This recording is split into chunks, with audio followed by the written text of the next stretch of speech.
करना बहाना, तुम तो चली आना, मेरे लिए तुम तोहफा लेके चली आना। अरे ना करना बहाना, तुम चली आना, मेरे लिए तुम तोहफा लेके चली आना, मेरे लिए तुम तोहफा लेके चली आना। गोरिया रे चली आना, दिल को ना तड़पाना।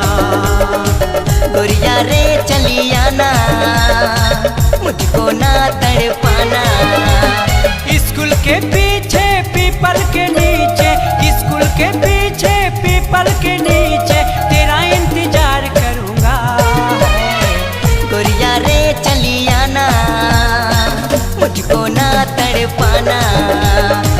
गोरिया रे चली आना, दिल को ना तड़पाना।